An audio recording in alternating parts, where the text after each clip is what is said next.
What's up, baby? I haven't did this in so long, it feels kind of weird. As today is a new day, the sun really isn't out and the birds really are not singing because the weather is just, it's kind of like a gloomy day. It's like a really gloomy day. So anyway, I have been away from YouTube for a minute and it's really time that I get back to YouTube, which I'm going to explain all of that in my video after the next, so not even counting this video. But I don't want to start this video off too much talking, you know, nobody want to hear that, because if you clicked on this video, then you obviously clicked on this video for what I am about to show you. I look pale. I just got out the shower, y'all, so I look a little pale. Anyway, so I am going to be doing a reaction video today, and I don't know, I've never watched animated, like, animated shows. I don't even watch animated shows. I don't watch Dragon Ball Z. Yeah, I don't really watch animations, unless it was something like the Proud Family, of course. But I'm going to be watching one. It's called True Scary Stories Animated Compilation. Now, I've never watched this one before. I've never even seen it. So, yeah. So, with that being said, we're going to go ahead and get into this video. I'm good. I'm sitting in my car. I'm going to connect to the Bluetooth so I can hear everything clearly. Yeah, I got me some Coke. Not the powder. The drink. Just wanted to throw that out there, you know what I'm saying?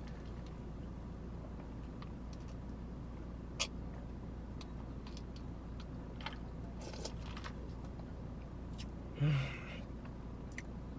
my God. And I'm not even supposed to be drinking soda, y'all, but dang, that was good.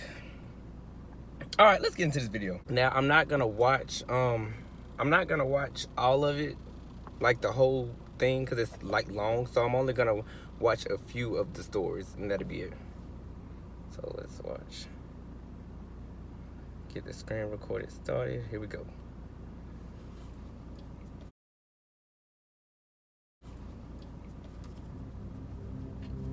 Bag later. I've always had a innate fear of the night.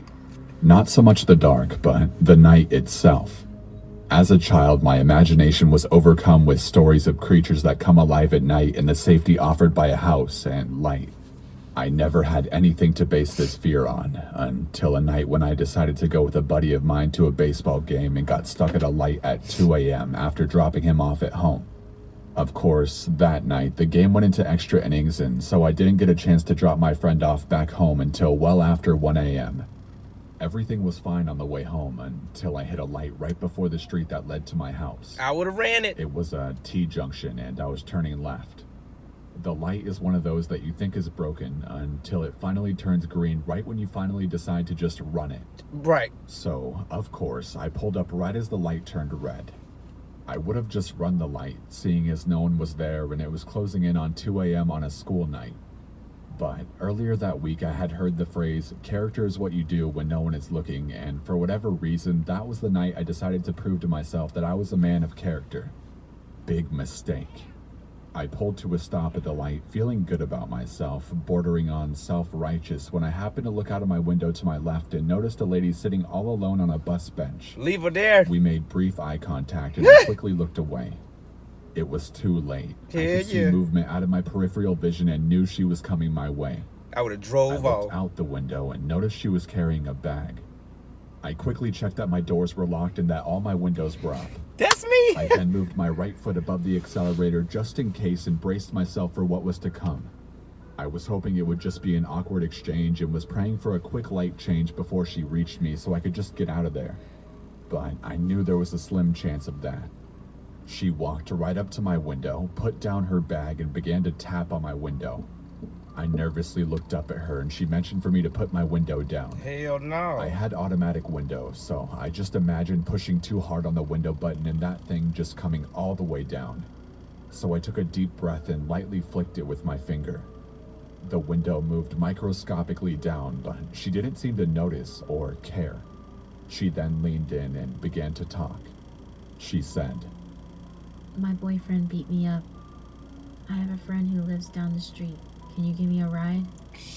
I should stop and give you a brief physical description of the bag lady. She was small and skinny and kind of an indeterminate age. She was either in her mid-20s and had lived a hard 20-plus years on the street, or she was 60-something years old who had lived a moderately hard life on the street. All that to say, just by looking at her, there was no way to verify her story. She looked beat up by life, not just by a boyfriend. but there was She would've been something beat up about by her me. delivery. It was robotic and seemed practiced, like she was disconnected for the moment. That made my skin crawl. And after a brief, maybe about a second debate on whether I should do it, I told her that I had to get home and that I couldn't give her a ride. After my first refusal, she leaned in closer and said the same thing again. My boyfriend beat me up. I have a friend who lives down the street. Can you give me a ride? This time, I felt more confident when I declined to give her a ride and told her I had a curfew and had to get home. She leaned in a third time and began her statement again. My boyfriend beat me up. At this point, the light changed and I slowly lifted my foot off the brake and started slowly rolling forward and began muttering an apology. Slowly? She didn't move. She just looked at the light, looked down at me, leaned in closer, and said 5 words that have haunted me ever since. You made the right decision.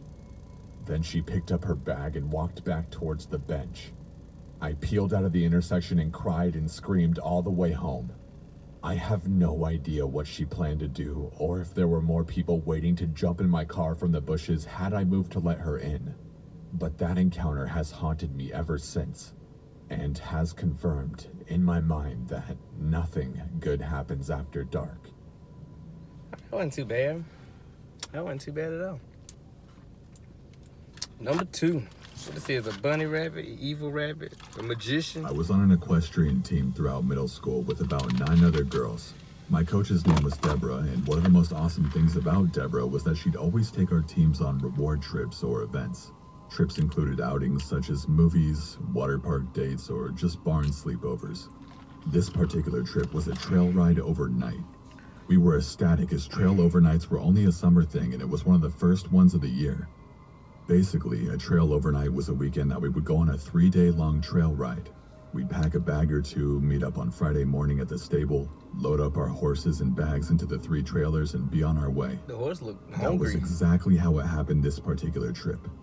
Everything went exactly as it should have, and we set off to a trail near the Sleeping Bear Dunes, as I live in rural Michigan. Things got odd a few hours into the trip. We had all left at about 7 in the morning, so that left us with plenty of daylight to do fun stuff after we got settled into the campsite. Deb had us all saddle up to go along the Lakeshore Trail. Once everyone was in the saddle, we set off on a narrow, single-file looked like Michael trail that Myers. wound through some woods and eventually would lead us to an overlook of the beach. I was completely in my zone. My horse, Aries, was not. It was like he and a few other horses were sensing something that nobody else did. But we chalked it up to being in a new place that we had never camped before. Being that Aries was a Mustang, I thought maybe his wild instincts were kicking in after a few years of being domesticated as well. At about 7 o'clock he that ain't evening, dumb. while Deb and the stable hand Carla cooked up hot dogs and the rest of us had to come back from swimming, I decided to take Aries out for a quick trot and a loop around the campsite in hopes to calm him down. I grabbed my helmet and mounted up, not bothering to grab reins or saddle up, and just tied the lead rope to the other side of his halter. The ride went how I expected it to, with Aries acting up, although this time his behavior was different. He didn't just seem agitated, he seemed distressed, like something was really scaring him. I looked around and couldn't see a thing. No deer, no bears, no other horseback riders or mountain bikers or anything. I decided to go down a little trail that would wind back up at the campsite after about 5 minutes rather than just going in a loop. This is where it hit the fan. We had been going for about 2 minutes on this little trail when I started feeling funny, like we were being watched. I turned around and nobody was there. At one point of the trail, we came across a big boulder, and this was where Aries stopped completely. No amount of nudging or encouragement budged him. He absolutely refused First to of go any all, further. I'm not finna get behind the I horse. He slid would off kick his the hell back out of and me. tried pulling him to no avail. That's when I noticed where his eyes were focused. This is my other question. This is obviously a man talking, but it looked like a woman is on the horse. I don't know. He I'm not wasn't really looking at intrigued. me, but over my shoulder. Slowly, I turned around and saw a tall, dark figure about 50 yards away, maybe less, standing ahead of us on the trail, not moving, even though I'm sure he heard us. I didn't know what to do. Was he a hiker? It was obviously a man, but he had no pack, no bike, nothing. He was holding something in his hand, though. A walking stick, maybe. I didn't want to bother him or go near him, as his presence had given me the creeps. I whispered to Ares that we were going back, and slowly climbed on. As soon as I was situated and I looked back at the man, though, my First of all, heart dropped. hold on 1 second. 'Cause I ain't got time to sit up here and whisper to no horse.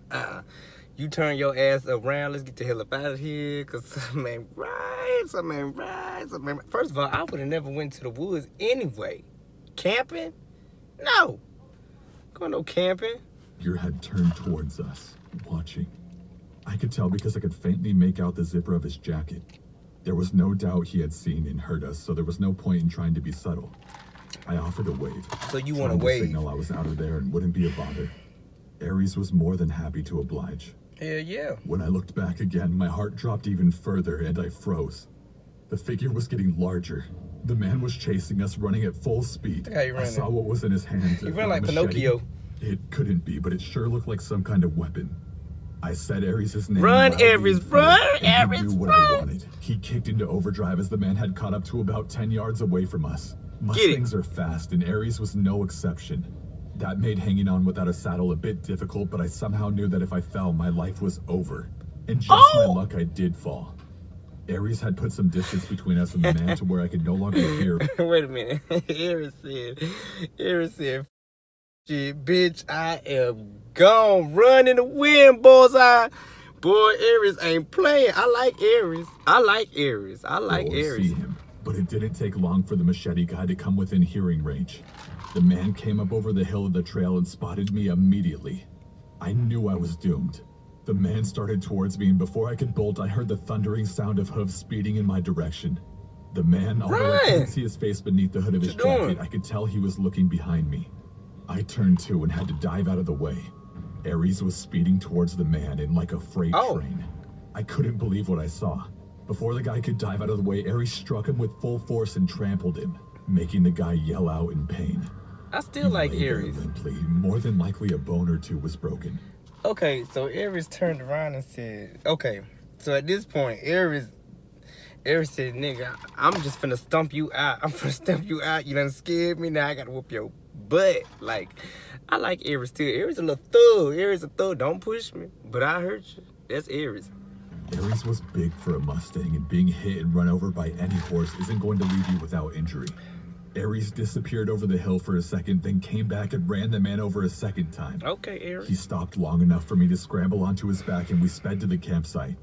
I told Deb and the rest of the group that we needed to call the police and get the hell out of there. As soon as I told Deb, she had us pack our stuff up and get in the trailer and trucks while she called the police. They didn't take too long to arrive, as there were usually some scouting around the area we were in. I told them everything that had happened, and that the man may still be laying where we had left him because Ares had trampled him pretty badly. We didn't stick around long enough to find out, but we learned that the guy I had encountered had previously been arrested for assault with intent to kill. How he had gotten into the woods, I'll never have any clue. I do know that I owe my life to my horse, as I wouldn't be here to tell this story had I not been with him. Well, you should have listened to Ares to begin with. Animals, but I think Mustangs are different. I think if Ares had not been wild before, he wouldn't have been able to recognize the threat. Right. Anyway, that's my story. If there are any fellow riders out there, or even just hikers or mountain bikers, whatever you might do on the trail, I recommend you don't go do it alone. Well, you should never went to the trail anyway. Number 3. This the last one because we already at 15 minutes. They're not really... Is that Frankenstein? When I was 21, I transferred to a college in San Francisco. Okay, so, yeah, we come across the ads. Whoever posted this, I love you, but I got to skip because my video is already long. I checked out a room for rent on Craigslist. It was in a really Oh, wait a nice minute. two-bedroom. Now, everybody already know. You don't mess with Craigslist. You leave Craigslist alone. Too many people done died, got killed, murdered, butchered, everything. Craigslist, you stay off of kids. Stay away from Craigslist, all right? Stay away. Everybody know that now. Everybody know that. Apartment. It was cheap rent and close to campus, so it was the ideal spot. The girl who lived there was 29 and her name was Beth. She was tall and wide, and she had jet black hair and wore pale makeup. She seemed nice, although a little quiet, but she seemed to like me and agreed to let me move in. So far, so good. My first night there, we went out for pizza, and that's when I could tell that something was a little bit off with her. Throughout dinner, she kept telling me how much I looked like Shia LaBeouf. I didn't know what to say, so I just shrugged it off. No, with you look like Frankenstein. And she looked like the Grudge. I would never let her move in. Thanks. I mean, I look nothing like Shia LaBeouf, so it just didn't make any sense to me. When we got back home, Wait a minute. she asked if I had Did y'all seen see how you was eating that pizza? her Let's room back yet. it up. Thanks. I mean, I look nothing like Shia LaBeouf, so it just didn't make any sense to I know what she said threw him off, but at this point, that pizza really, he looks like that pizza just don't even taste good. me. When we got back home, she asked if I had seen her room yet. I said no, and she took me to see it. Her walls were covered in posters of Shia LaBeouf. She had even printed out photos of him all over her mirror. She owned all of his movies. I mean, I didn't know what to make of it. It was creepy. The whole night she had been saying I look like him, and now it's obvious to me that she's obsessed with the guy. A few weeks passed, and I never really saw her that much. We didn't spend any time together, really. She would come home from work and practically run to her room. She would spend the whole night in there. She had this really creepy high-pitched giggle, and I would hear her giggling through the walls at night. I wondered what the hell she could possibly Got be him doing. scared as hell. Occasionally, she would come out and talk for like 2 minutes, and then she would always be slurring her words, so I suspected she was drinking a lot. Sometimes she wouldn't say anything, and she would just stand in the hallway and watch me in the living room. I would turn and see her and be surprised and say something like, "Hello, Beth." And then there would be this long, awkward pause, and she would just give out her creepy, high-pitched giggle. It was uncomfortable being around her. She gave me the chills. One night, I woke up at around 2 a.m. because I heard what sounded like the front door being unlocked. I came out of my bedroom and all the lights were off, but I could still see Beth standing at the front door. She had her face against it, and she was turning the lock back and forth over and over again. And every time she turned the bolt, she mumbled my name. Oh, hell no. Seeing her standing in the dark and mumbling my name really freaked me out. And it doesn't help that she kind of looks like a bigger version of the girl from The Ring. I said that! We went back to my room and tried to sleep. One night, I was watching Gladiator and she stumbled out of her room and turned on the living room light, forcing me to pause the movie, which was annoying. Wait, didn't I say? I said The Grudge. But it's the same thing as The Ring. She then asked me if I wanted to hear about her ex-boyfriend. It was an uneasy segue into the topic, but I just said sure and then awkwardly sat back to listen to her. 10 minutes into her story, and she was extremely riled up. She was screaming at the top of her lungs about their breakup. I was worried that the neighbors were going to call the cops, and she wasn't listening to me when I was asking her to lower the volume. Amidst all of her screaming, one thing she said really freaked me out. She was in such a fit and she yelled that she'll slit his fucking throat. That was a big game changer. Yeah, Suddenly, I had no idea what this girl was capable of. I mean, she was practically a stranger, and everything I had seen was becoming alarmingly disturbing. After a few more minutes, she told me thanks for listening and started doing her giggle. I got out of there pretty fast and Got you went to my room shook. to go to sleep. You're I scared. had a pretty unsettling feeling about being in the house with her. And what's worse is that there was no lock on my bedroom door. I pushed the edge of my dresser in front of it to act as like a little barricade. I woke up in the middle of the night to the sound of my dresser scraping against the floor. Beth was pushing the door open. I turned on my light, shouting at her to stop. I could see her through the opening of the door. She was so drunk and had this insane look in her eyes. I pushed the door closed and yelled at her to go to bed. Boo, bitch. I could hear her walk back to her room, but I couldn't fall back asleep. The next morning when I went out into the hallway, my heart dropped. I saw that one of her steak knives was on the floor by my door. I got goosebumps all over my arms. All I could think about was her saying she would slit that guy's throat. I confronted her about it, and she said she didn't remember trying to push my door open. She said she didn't even remember telling me about her ex. I had enough. My lease was month to month, So I found a new spot and moved out. About a month after I moved out, she contacted me. I was at the movies and my phone was off. When I got out, I turned my phone on. And to my shock, I received 40 plus text messages that she had sent me over the past 2 hours. They were all just insane texts that ranged from everything between, "Hi, how are you?" to "I fucking hate you." It was insane. She possessed. I didn't respond, and I never heard from her again. I always wonder, if I hadn't set my dresser in front of my door, would she have quietly crept into my room and slit my throat? It freaks me out. Okay, well, y'all, I'm not gonna I'm not gonna keep that going because woo. Anyway, I've never watched those short things, and honestly, they're not, to me, honestly, it's not really that interesting. I mean, I'm not even gonna lie. I mean, it's just really not. I don't know. I'm gonna find another one I might do, but that one was really not even all that great. So, I don't know. I don't really know what to say about it. I don't know. I just don't know. Now, I ain't gonna lie. Aries, let's talk about Aries. Aries, I like Aries. Now, Aries don't play. Aries somebody I need on my team. You scared us? Okay. We gonna run first, but when we feel like you got us, we gotta fight. I mean, ain't nothing else to talk about. So anyway, y'all, if you like this video, please be sure to like, comment, and subscribe. And don't forget to tap that bell and make it ding so when I post, your phone will ring, baby. Man, I haven't said that in so long. If anybody stumbles across this video and you want me to react to something else, I would definitely do it. But this right here, anyway, we're just gonna call this one it. Thanks, y'all. See y'all in the next video.